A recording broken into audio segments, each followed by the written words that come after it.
Are you looking for a way to level up your English?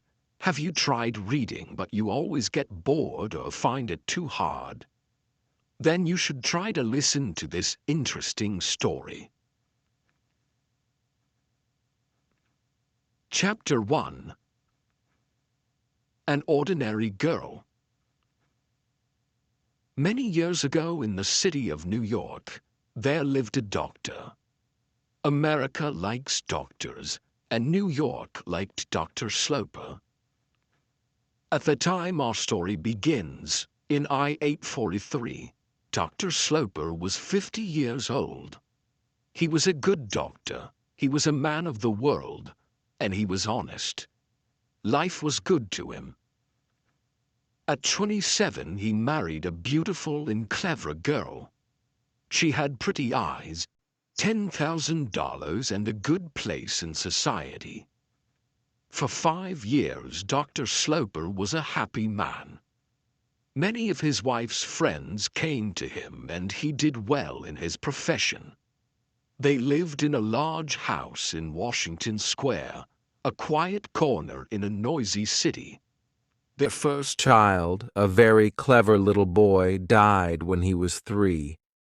His mother's love and his father's profession did not help him. 2 years later, Mrs. Sloper had a second child, a girl. The doctor did not want a girl, but this was not the worst. 2 weeks later, Mrs. Sloper died. The little girl's name was Catherine. She was strong. Her father was not afraid of losing her. When the child was 10 years old, Dr. Sloper asked his sister, Mrs. Lavinia Penniman, to come and stay with them. Mr. Penniman, a churchman without a penny, died when Mrs. Penniman was 33. She had no children and no money. "Stay for 6 months," he said. "I will look for a flat," she said. She moved into her brother's house and never went away again. Mrs. Penniman told everybody that the child wanted a clever woman near her. Dr. Sloper did not think his sister was clever, but he was always very polite to her and never angry. They didn't speak much. He gave her his opinions about Catherine's schooling and not much more. Catherine was very good and honest, but she was not pretty or clever. She was quiet. She loved her father and was very afraid of him. She was happy when her father was happy. The doctor wanted to be proud of her, but he wasn't. He was sometimes angry because his only child was ordinary. When she was 18, Catherine was a quiet young woman, but she began to wear strong, noisy colors. Dr. Sloper did not like her new dresses. He thought she was vulgar. One day, Catherine's other aunt, Mrs. Almond, asked a lot of people to her house. Mrs. Almond was the younger of Dr. Sloper's 2 sisters. She was the wife of a rich city man and the mother all 9 children. She was pretty, happy, and clever, and her brother liked her. When he wanted to talk about Catherine, he went to her and not to Mrs. Penniman. Catherine was close to her aunt's children. There were 7 boys and 2 girls. The older girl married young. The younger girl, called Marion, soon decided to marry too. She found a young man called Arthur Townsend, and so the Almonds asked everybody to the house. Mrs. Penniman and Catherine arrived at the Almonds. The doctor planned to come later. Soon after the dancing started, Marion Almond brought a tall young man over to Catherine. "Catherine, this is Mr. Morris Townsend. He is from the same family as Arthur. He wants to meet you very much." Marion Almond was a pretty woman. At 17, she moved easily in society. She left Catherine and Mr. Townsend together.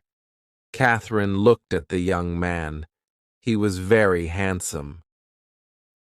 "What can I say to this handsome man?" thought Catherine. But Mr. Townsend began to talk to her with an easy smile. "Catherine, this is Morris Townsend," said Marian. "He wants to meet you very much." "What a nice evening!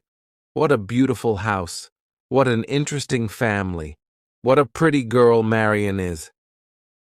He looked into Catherine's eyes. She said nothing. He talked, and she listened and looked at him. The dancing began again. He asked her to dance, and she gave him her arm. After the dance, her face was red and she was hot. "We'll sit and talk," said Mr. Townsend. But he talked, and Catherine listened. Catherine sat back. She thought he was very clever. "This is my first visit to Mrs. Almond's," he said, "and my first visit to New York for many years. I lived here when I was a child, but I left when I was 20. I went round the world. I came back to New York only a month ago. It is a nice city, but I don't know anybody. You see, people forget you," he said, and smiled at Catherine. Catherine thought, "I'll never forget you." They sat there for some time. They laughed together. He asked her about the people near them. He gave his opinions about them. She thought he was very honest. Then Marian Almond came back and took Mr. Townsend away to her mother. "We'll meet again," he said to Catherine. Marian came back and took Catherine's arm. They walked round the room together. "What do you think of Morris?" she said. For the first time in her life, Catherine did not tell the truth. "Oh, nothing much," she answered. "I'll tell him that," cried Marian. "It will be good for him. He has a very good opinion of Morris Townsend. Arthur says that, and Arthur knows him." Half an hour later, Catherine saw her Aunt Penniman near a window. Morris Townsend stood next to her. Then Dr. Sloper arrived. He usually had a little smile on his face, but never a big smile. He looked at his daughter's red dress. "Can this handsome woman be my child?" he asked. Catherine did not always understand her father's words. "I'm not handsome," she said quietly. "You're rich," he said. "Is the evening going well?" "I'm rather tired," she answered, and looked away. That evening was the beginning of something important for Catherine. For the second time in her life, and in one evening, she did not speak the truth. She was not tired. They drove home. Dr. Sloper spoke to his sister, Lavinia. "Who was the young man who spoke of his love for you?" "Oh, Austin," said Mrs. Penniman. She smiled. "He spoke to me of Catherine." "Oh, Aunt Penniman," Catherine cried out quietly. "He's very handsome. He's very clever," said her aunt. "He's in love with our expensive Catherine, then?" the doctor asked. He laughed. "I don't know that, but he liked her dress." Catherine did not think. My dress only? She thought what a warm and rich thing to say. "You see," said her father, "he thinks she has $80,000. In my opinion, he doesn't think of that. He's not a vulgar man," said Mrs. Penniman. The time is here, the doctor thought. Lavinia is going to get a lover for Catherine. I'm sorry for the girl. Chapter 2. A Man with No Profession. 3 or 4 days later, Morris Townsend, together with Arthur Townsend, visited Washington Square. Arthur is going to marry my sister's daughter, Marion, so the polite thing is for Arthur to visit me, Aunt Penniman said to Catherine before they came. And here they were. Arthur sat with Catherine. Morris sat with Mrs. Penniman. Catherine tried to listen to Morris and her aunt. Morris often looked over at Catherine and smiled. Then Arthur began to talk about Morris, so Catherine began to listen to him. Morris asked me to bring him. He wanted to come very much. He loves going out into society. We're very happy to see him, said Catherine. Most people like him. He's very interesting, but some people call him too clever. Now he's back in New York. Will he stay here? Ah, said Arthur. He wants to find a job. What? He has no profession? Said Catherine. No, he's looking round, but he can't find anything. I'm very sorry, said Catherine. Oh, he takes life easy, said Arthur. The job must be right for him. Will his father take him into his office? She asked. His father is dead. He only has a sister. He looked at Morris and began to laugh. We're talking about you. Morris stood up. I cannot say the same about you, Arthur, he said, but I can about Miss Sloper. Catherine's face went red. She thought he spoke very well. I came to talk to you, Miss Sloper, he said. So now I must come another time. The 2 young men left. He's very interested in you, Catherine. Did he say that? Not in those words, but he wanted me to think it. I understand young men. But he doesn't know me. Oh, yes, he knows you. I told him all about you. Oh, Aunt Penniman, we don't know him or his family. Catherine, you know very well that you like him. Catherine did not think this was a thing to talk about, and she did not think that Aunt Penniman spoke the truth. Half an hour later, Dr. Sloper came home. Mrs. Penniman told him of Morris Townsend's visit. Oh, and did he ask you to marry him, Catherine? He asked. Oh, Father, said Catherine quietly. She turned and looked at the dark sky through the window. He will ask you first, Austin, said Lavinia, and smiled. The next time he comes, call me, the doctor said. But the next time Mr. Townsend came, the doctor was out again. Mrs. Penniman left the 2 young people together. The visit was quite long. He sat there, in the biggest chair, by the fire, for more than an hour.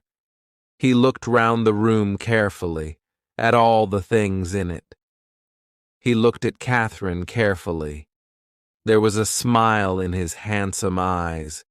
His talk was light and easy. He asked Catherine many questions. Did she like this? Did she like that? Tell me about you, he said.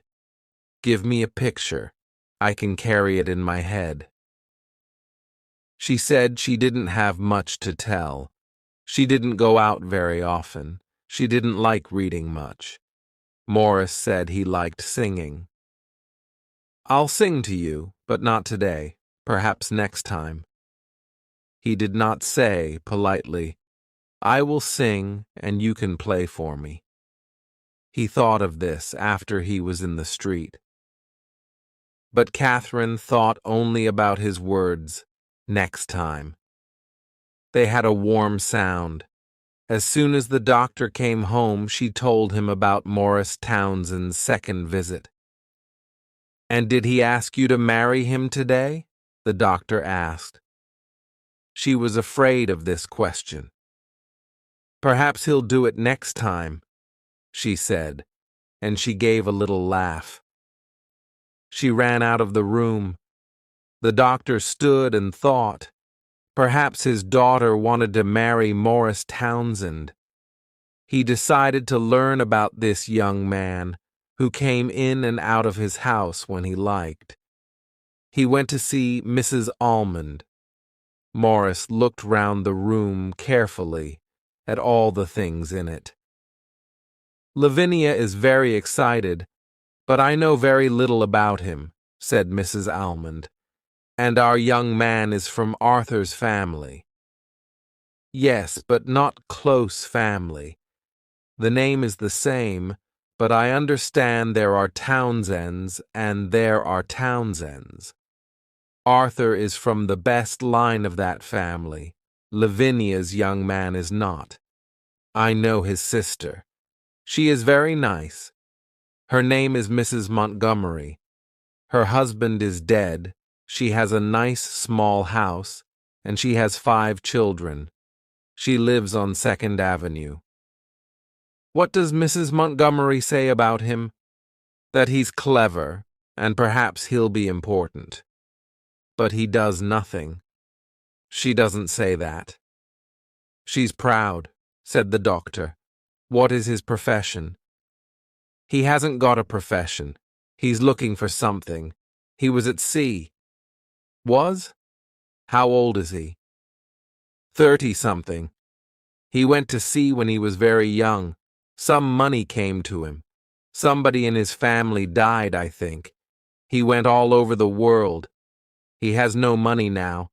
He decided to begin his life again, and so he came back to America. Does he want to marry Catherine then? Don't forget that after you die, she'll have $30,000. And that's why he thinks she's nice. Mrs. Almond went red. Not only that, she said, but many young men think money is important. The young men of New York are not only interested in money, they also like clever, pretty, and exciting girls. Marion is clever, pretty, and exciting. Catherine is not. Marion is ordinary. Catherine is not.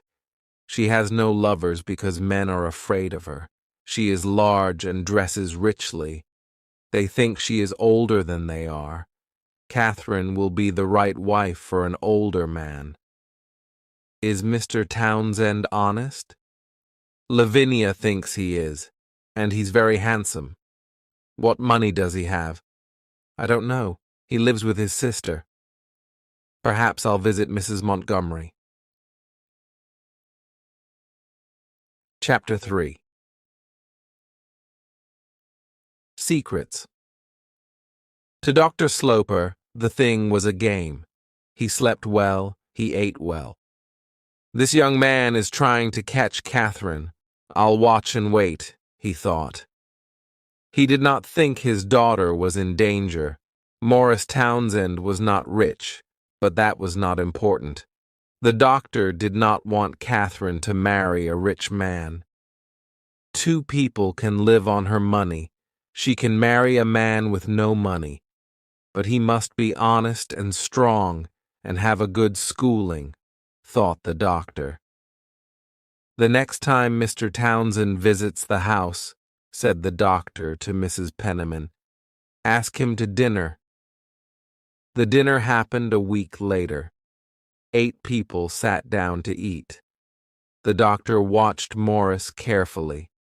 The women left the room after dinner, and then the doctor asked Morris some questions.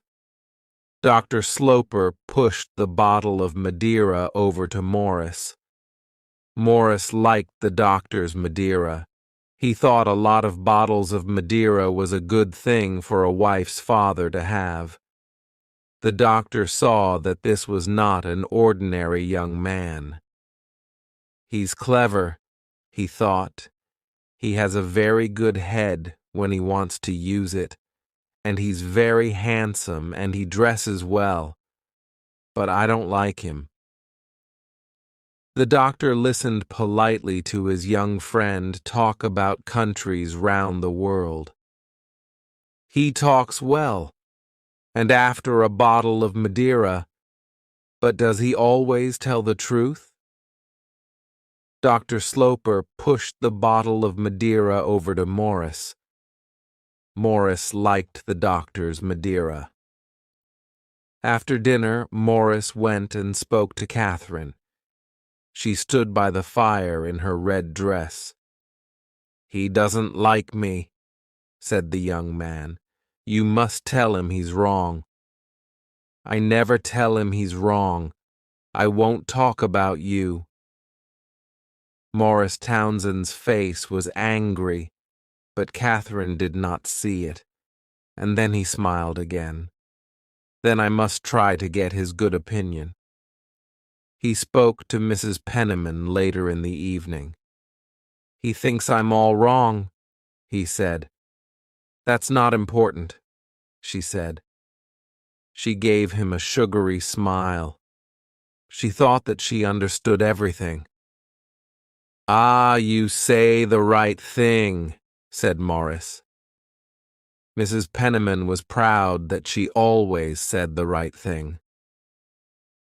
The next day, the doctor saw his sister, Mrs. Almond. "And what do you think of him?" she asked. "Lavinia tells me Catherine loves him." "She must stop loving him. He's not a good man. He's vulgar. After 30 years as a student of people, I know what people are. My profession teaches me to understand people in an evening."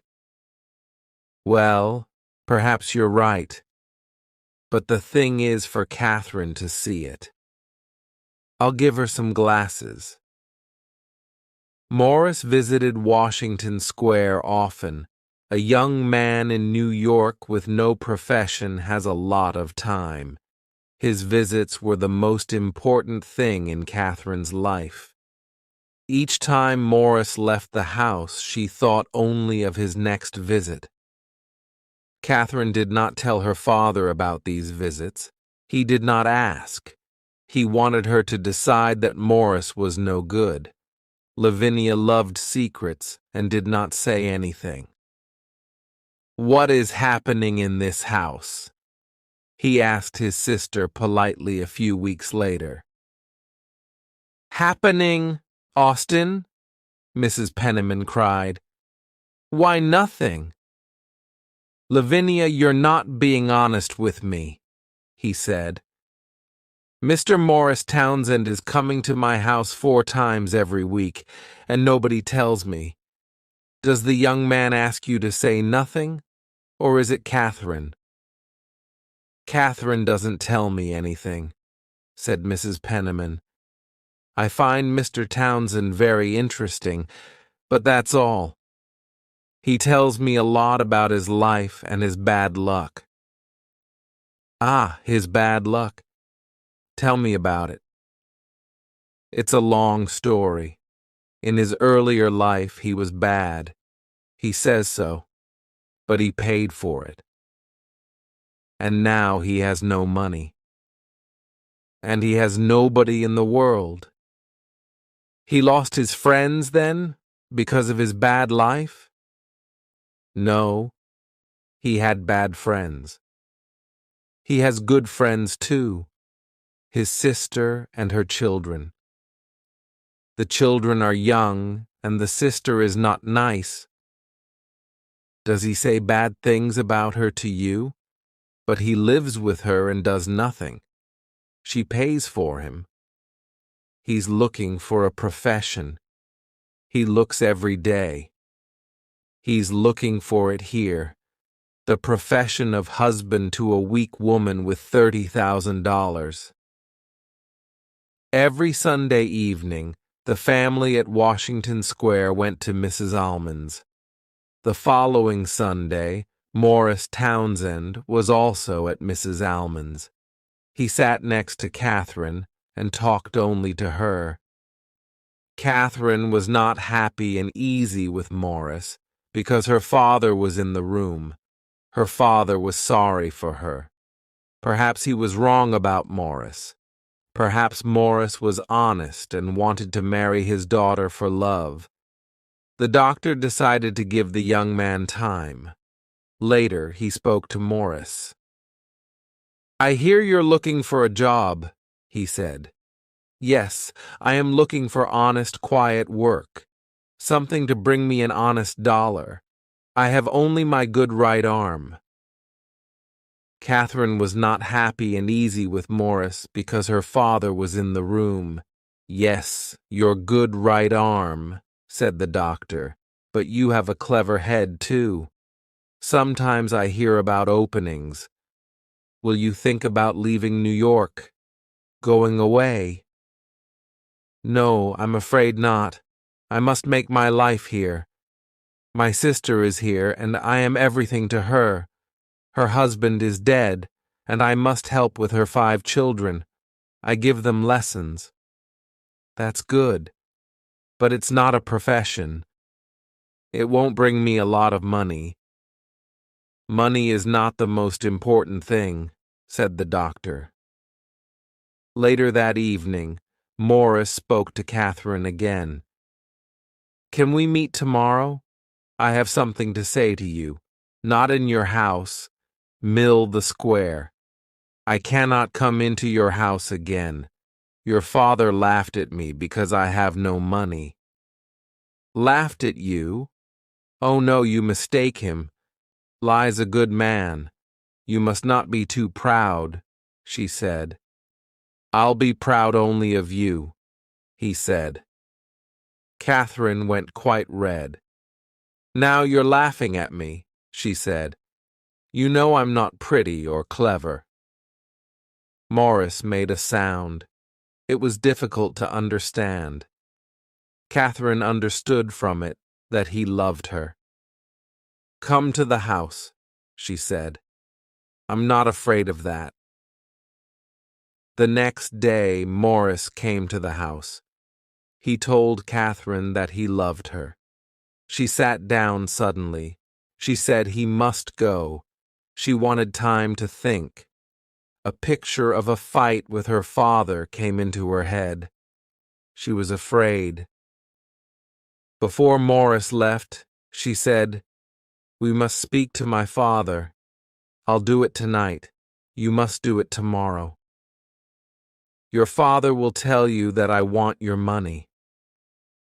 "Then I'll say that he mistakes you," said Catherine. "Other men are interested only in money. You are not." Catherine stood outside the door of her father's room for nearly half an hour. Chapter 4. For Love or Money. Catherine heard her father come home that evening. She stood outside the door of his room for nearly half an hour. Then she went in. He sat in his chair by the fire with a cigar in his hand and read the newspaper. "I have something to say to you," she began very quietly. She sat down. "I'm going to marry Morris Townsend." The doctor looked at her. "When did he ask you?" "This afternoon, 4 hours ago," she answered. Usually the man asks the girl's father. Is he afraid to ask me? You're moving very fast.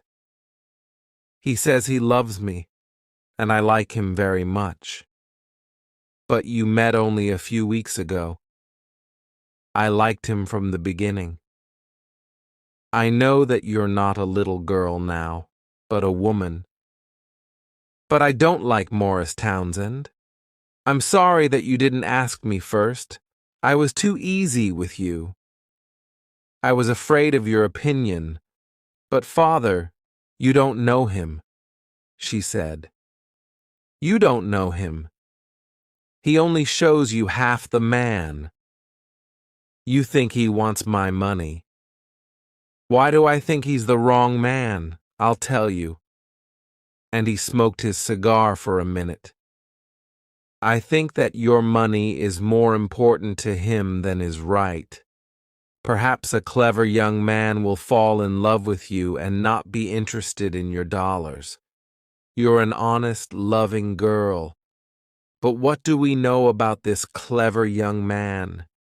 We know that he lost his money because he lived a bad life. Now, he's looking for more money to lose and he has his eye on your money. That's not the only thing we know about him, Father. He wants to do something very much. He's honest and he's good, and he lost very little money. Then he was not careful with it, said the doctor.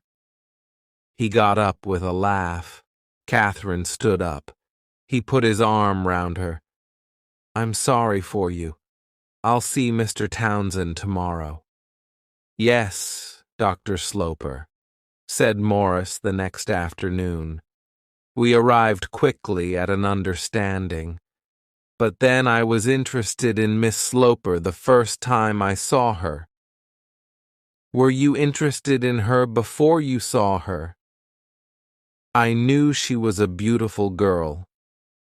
I'm her father and I love her very much. I'm her father, and I know that she is not a beautiful girl. I told Catherine yesterday that I do not like your plans. I'm very sorry, answered Morris. He looked at the floor. I don't want my daughter to marry a man with no money and no profession. My daughter is a weak young woman and will be quite rich when I die. I'm not interested in her money. You have my word. I want more than your word. What can I do to get your good opinion? Nothing. I do not want to give you my good opinion. But I love Catherine. I'm going to work hard. My old life is behind me. Without me, she won't be happy. I want you to break with her now, said the doctor. For 6 months, she will perhaps not like me. I can wait. She'll see that a life with you can never be happy. Ah, sir, you are not polite, Morris cried angrily. You push me too hard, Mr. Townsend, the doctor answered. Perhaps Catherine will not want to break our understanding. She won't forget me easily. I have nothing more to say. Morris left the room. But I love Catherine. I'm going to work hard. My old life is behind me. Without me, she won't be happy. Dr. Sloper decided to visit Morris Townsend's sister, Mrs. Montgomery. She lived in a pretty little red house with a pretty garden. She was a small woman with blue eyes and an honest face. At the moment, her face was a little red. She did not usually have visits from important society people. Dr. Sloper began. Your brother wants to marry my daughter. I want to learn about him. Tell me about your brother. I find talking about my brother difficult, she said. With a husband I don't like. Catherine will get nothing from me when I die. She has 10,000 from her mother and nothing more. Does Morris know this? She asked. I'll be happy to tell him. You say you don't like Morris. Why? He's a good man to talk to at a dinner, but I don't want him to be my daughter's husband. I think he's more interested in Morris Townsend than in Catherine Sloper. Tell me I'm wrong. No, You are not wrong, but we are all interested in our lives, I think, said Mrs. Montgomery. And he's handsome. Some young men do as little as they can, said the doctor. They live on the love of other people, and 99 times out of 100 those other people are women. You, my sister, Lavinia, and Catherine are all working to make an easy life for Morris. Mrs. Montgomery's eyes were suddenly wet. She moved her head proudly. I don't know how you know this, she cried. Now, said the doctor, answer this. Do you give your brother money? She answered yes. Do you have much money? She answered no. Does your brother know this? She answered yes. I hear that your brother teaches your children. Her eyes were suddenly big and round. Oh, yes, she said quickly. He teaches them Spanish. Now, said the doctor, answer this. Do you give your brother money? She answered yes. The doctor laughed at this answer. Spanish, that will help them. Now I know the answer to my question. Your brother lives on you. Mrs. Montgomery began to cry. I know he's a clever man, but he's not the right man for my Catherine. You must meet her. Then you'll understand me. Yes, she answered. Please bring your daughter to meet me. And then suddenly, he must not marry her. The doctor went happily away with these words in his ears. Chapter 5. Mrs. Penniman's Plan. Catherine did not speak about Morris to her father. After some days, he said to her, I'm lucky to have a good daughter. I'm trying to be good, she answered. Catherine did not see Morris at this time, but she wrote to him. A long letter of 5 pages. Morris thought it was long. She asked him not to visit for a time. Morris wrote back. He talked about his meeting with Dr. Sloper. Your father was very angry, he wrote. I was very polite. You must be strong. You must fight. Catherine did not like to think of fighting her father, but she did not like to think of losing her lover. She tried to think of an answer to make everybody happy. She decided to be quiet and to wait. Good fathers are always very careful about their daughters' husbands, she thought. Mrs. Penniman did not help Catherine much. She loved this little story and her place in it. She wanted Catherine to run away with Morris and marry him. She carried a picture in her head, 2 lovers, with Mrs. Penniman, marrying in a small church in a New York back street, living in a dark flat with no money, waiting for visits from Mrs. Penniman, their only friend. She wanted to put this picture before Morris. She wrote to him daily about Washington Square. She asked him to meet her in a small restaurant on 7th Avenue. When Morris arrived, half an hour late, they sat together in the darkest corner at the back of the place. This was the happiest half an hour of Mrs. Penniman's life. Morris was not happy. He listened to her, but he did not like her. He was happy to use her at the beginning, to get a foot in Washington Square. But he did not want her now. She always said the wrong thing. He was cold but polite. Mrs. Penniman told Morris her plan. Run away with Catherine? Cried Morris. Yes, said Mrs. Penniman, now afraid for her plan. Tell Catherine's father about it only after you marry. You can show him that you're not interested in the money, and then you'll get his good opinion.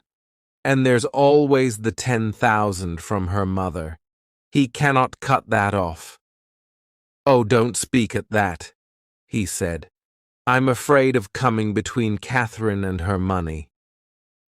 Be afraid of nothing, then everything will go well. Mrs. Penniman paid for her cup of tea, and they went out together into the dark street. Morris walked with Mrs. Penniman back to Washington Square. She went in. He looked up at the house. He thought it was a very nice house. When Mrs. Penniman told Catherine of her meeting with Morris, Catherine was angry for the first time in her life. I don't think it was right, she said. Mrs. Penniman began to read the evening newspaper. After a long wait, Catherine spoke. Was he sad? He was dark under the eyes, very different from when I first saw him, but very handsome. A long wait again. Why are you always cold and quiet, Catherine? And I don't think it's your place to teach me what's right, Lavinia said. The girl turned quickly. Does he say that? He says you are afraid of your father. I am afraid of my father. So will you break with Morris? Catherine looked at her aunt. Why do you push me? I'm afraid you don't see the importance of what you do. You must not lose this young non. I don't think that you understand me or know me. Please do not have any more secret meetings with Mr. Townsend. I don't think it's right. And I don't think it's your place to teach me what's right. Lavinia said a short good night and went to bed. Later that evening, Catherine spoke to her father. Father, I want to see Morris again. To say goodbye? Asked the doctor. No, to ask him to wait. He looked at her. You're a good child. She went to him, and he put his arm round her. I want you to break with him.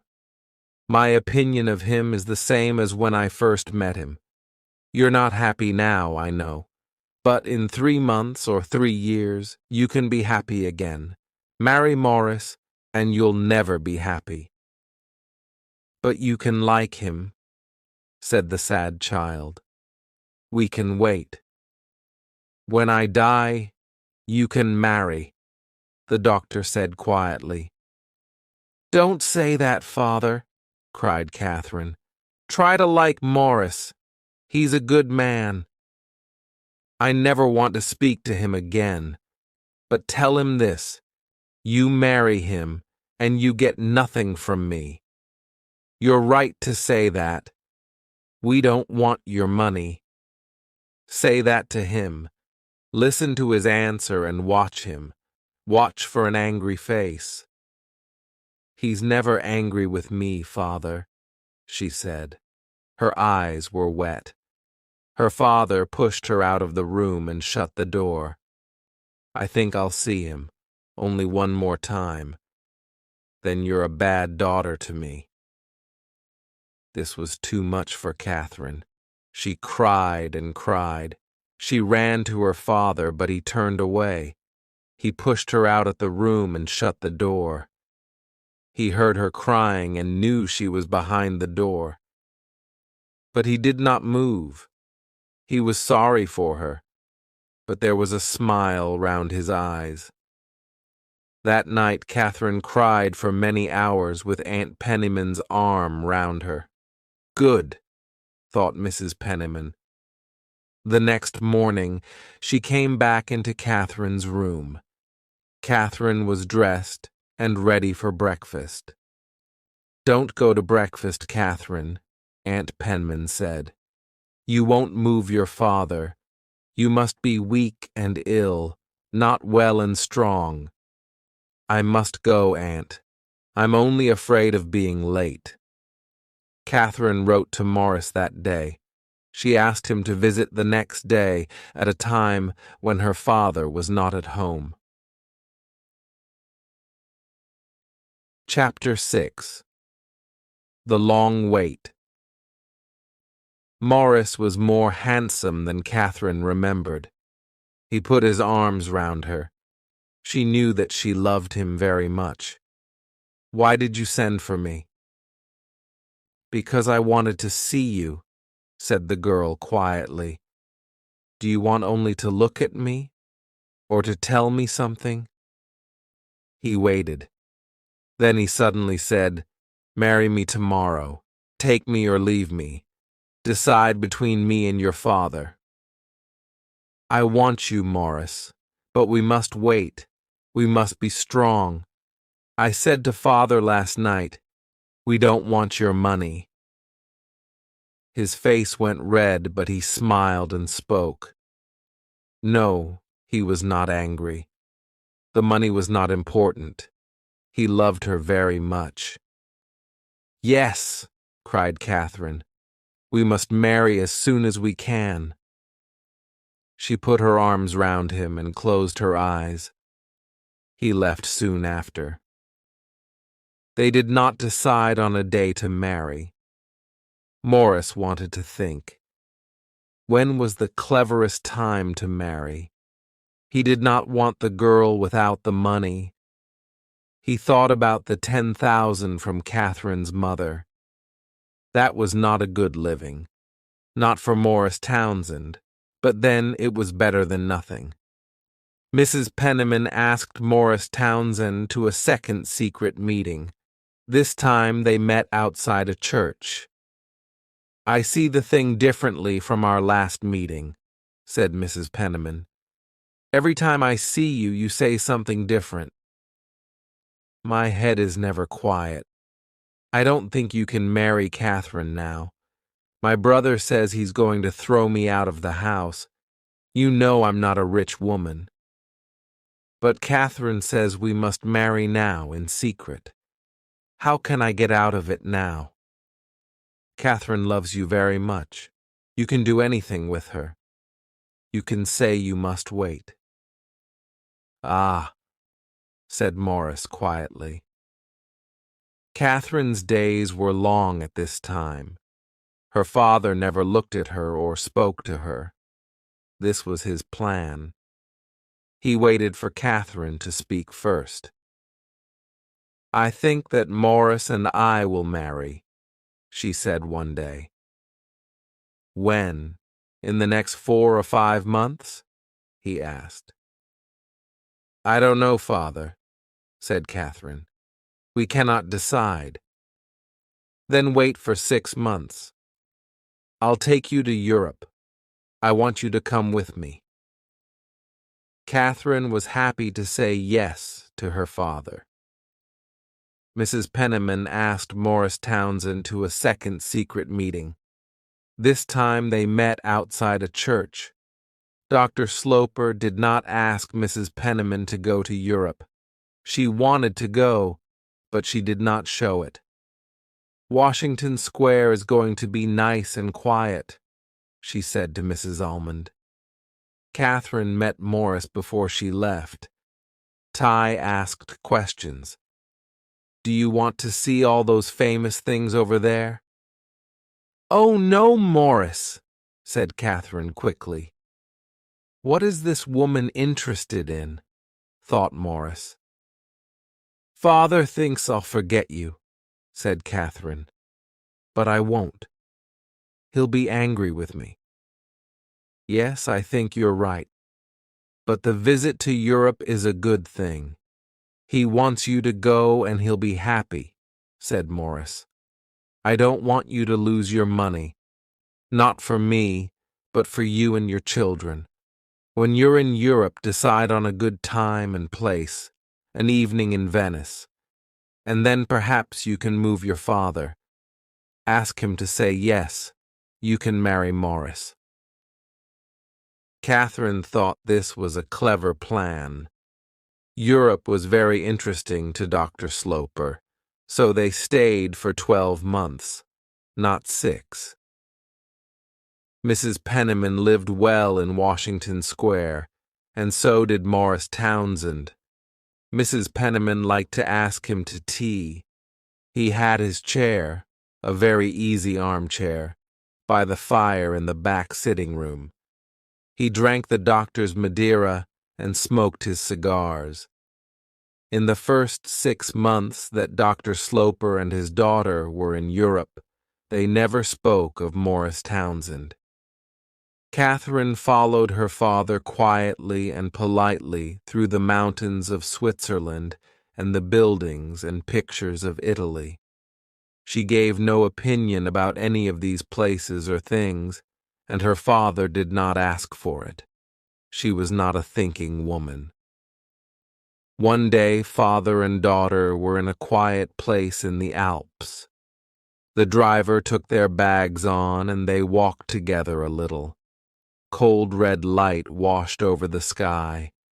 Next to the mountains, the two people were very small, but they were not afraid. They walked on in the dying light. Dr. Sloper came close to his daughter and stopped. He suddenly asked her, "Are you going to break with him?" "No, father," Catherine answered. "Does he write to you?" "Yes, I get 2 letters every month." The doctor looked at the mountains above them. "I'm very angry," he said, "and I must tell you that I can be a very hard man." For the next week, they did not say a word. And for the next 6 months, they did not speak about Morris. But on their last night in Europe, before their ship left Liverpool for New York, he spoke again. "Are you going to marry him as soon as you arrive in New York?" "I cannot tell before we arrive," Catherine answered. "Please tell me before you marry. When a man is going to lose his only child, he likes to know before." Chapter 7. A difficult time. "I saw Morris often when you were away," said Catherine's aunt. "I know from his letters that you were very nice to him. I won't forget that, Aunt." "He liked to come and talk. I gave him tea. That was all. Your Aunt Almond thought it was too much. He liked to sit in your father's room," she said, and smiled. Catherine was quiet for a minute. They talked for some time as lovers. Catherine questioned him closely about his job, and he asked about Europe and her father's opinion. "I'm sorry that he went into father's room," she said. Then she asked, "Does he have a job?" "Yes. Only a week ago he found a job. He's working with a friend buying and selling something. He asked me to tell you as soon as you arrived." "Oh, that's good to hear," said Catherine, very happy. "You see, Morris was right to wait for the right job. What can your father say now?" "Father's opinion is the same as before, only stronger. But his opinion isn't important to me anymore," she said. "You're much stronger now," said Mrs. Penniman. "What about your father's money?" "I'm not interested in my father's money. Morris doesn't think it's important." "Perhaps he thinks it's a little important," said Aunt Lavinia after a minute. "I have money from my mother, and now Morris has a job. He and I have everything. I'm never going to ask my father for anything. I am home, and I want to marry." Morris came to Washington Square the next day. "I'm very happy to see you again," he said with a smile. They talked for some time as lovers. Catherine questioned him closely about his job, and he asked about Europe and her father's opinion. He often got up and walked round the room and came back and smiled again. Morris smiled all the time. "I must try to move him," he said. "I'm a proud man. I want to show him that he's wrong." "Morris, we must ask for nothing. I know now that he doesn't like me much. It's because of my mother. She was very beautiful and I'm not. He's always thinking of her. Aunt Penniman told me that." Morris was angry. "What a difficult family." "You must be nice to me, Morris. You must always like me." Morris said, "I will." It was not difficult to say. The doctor spoke to Mrs. Almond. "I know of his visits to my house. I can see where he sat in the chair by the fire." "His plan is to take anything," said Mrs. Almond. "He lived on Lavinia for a year." Mrs. Penniman wrote to Morris. She wanted to see him. Morris angrily threw her letter into the fire. She wanted to come to his office. He said no. His office was very difficult to find. They met for a walk. Mrs. Penniman had nothing new to say, but Morris had something to say. "I know the doctor is the same. He's never going to give us anything. Don't talk to me about him. The fight is finished. I'm the loser. I'm not going to marry Catherine." "Morris, she loves you very much. Do you know that?" "No, I don't. I don't want to know. You must be a good friend to her. The doctor can help you." "The doctor! He'll say, 'I told you. He was no good.'" Morris went very red. "You can tell her that I don't want to come between her and her father, and I don't want her to lose her money because of me." "You're very clever with words," said Mrs. Penniman. "I must do something very clever with my life next," he said. "This is not clever at all." Morris came to see Catherine. He said suddenly, "I'm going away to New Orleans. I'm going to buy some coffee." "Take me with you," said Catherine. "No, it's a dirty and dangerous place. People get ill there." "Then you must not go. When people are going to marry, buying coffee is not important. Think about me, not coffee. We must not wait too long." She spoke strongly, her hands on Morris's arm. Was this the time to break with Catherine? "I don't like this noisy Catherine. I like you when you're quiet," said Morris. "But I don't ask much of you. When are you coming again?" "Saturday," he answered and smiled. "Come tomorrow. I'm very quiet now. Please, tomorrow." "I said Saturday," he said, but did not smile this time. "Tomorrow, I'll be in the office." She looked at his hard, cold eyes.